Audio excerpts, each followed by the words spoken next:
नमस्कार मित्रों, स्वागत है आपका आपके अपने इस YouTube channel Hindi the best में। मित्रों, आज हम श्री लाल शुक्ल का चर्चित उपन्यास जो व्यंग्यात्मक और रिपोर्टाज शैली में लिखा गया है, राग दरबारी।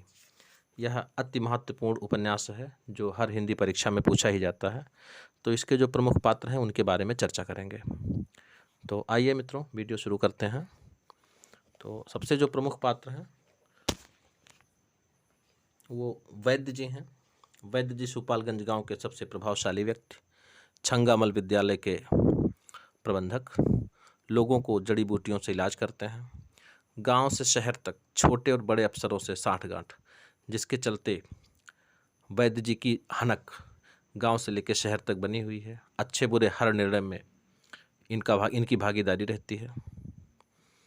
अब मित्रों, हम दूसरे पात्र की बात करेंगे जो बद्री पहलवान है, वैद्य जी के बड़े पुत्र।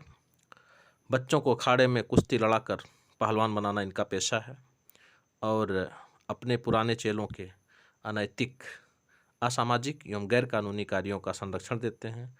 इसके लिए वो शहर जाते रहते हैं और अपने गुर्गों को जो है छुड़ाते रहते हैं कानून के पंजे से।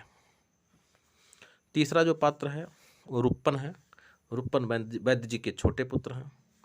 हाई स्कूल में कई बार फेल हो चुके हैं, फिर भी नेतागिरी इनकी चरम पर है। दबंग इतने हैं कि कॉलेज का प्रिंसिपल और थाने के इंचार्ज दोनों इनसे डरते हैं।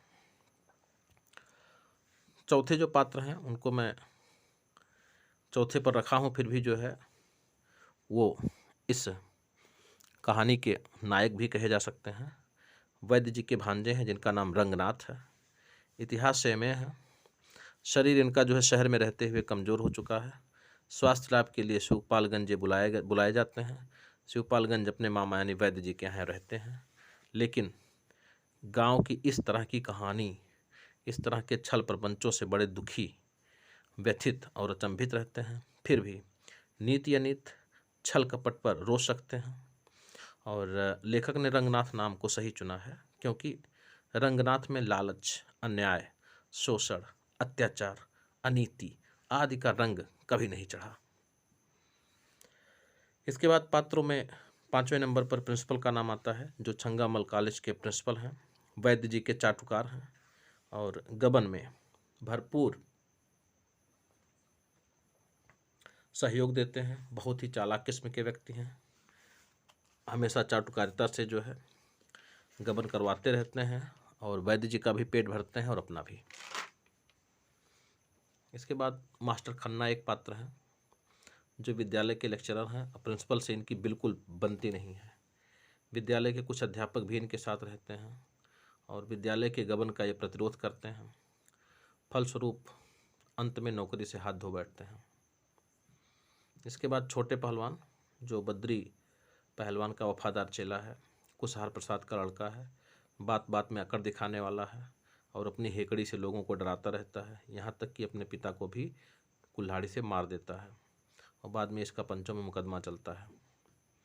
इसके बाद एक पात्र है जो सनीचर के नाम से फेमस है।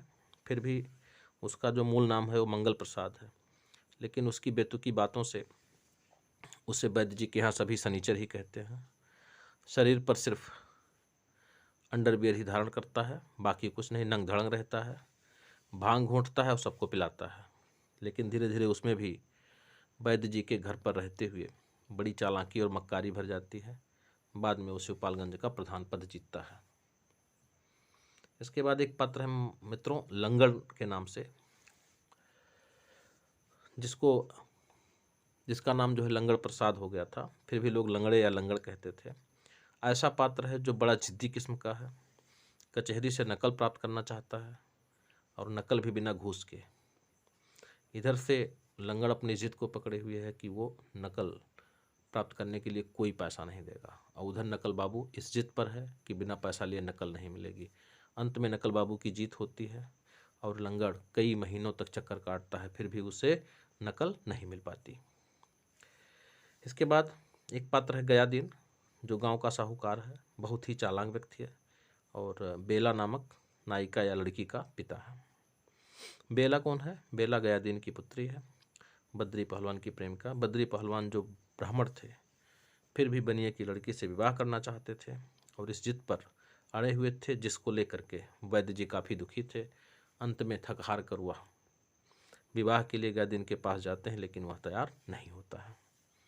इसके बाद मित्रों बहुत सारे और भी पात्र हैं, लेकिन मेन पात्र यही थे जिनकी चर्चा हो चुकी है और ये बड़े ही महत्वपूर्ण पात्र हैं। इसमें से अक्सर मास्टर खन्ना, छोटे पहलवान, रंगनाथ के बारे में पूछा जाता रहता है और ख़ास करके राग दरबारी किस गांव से संबंधित कहानी को लिए हुए है, इस पर हमेशा चर्चा होती रहती है। तो आपको शिवपालगंज गांव याद रखना है। मित्रों, वीडियो देखने के लिए धन्यवाद।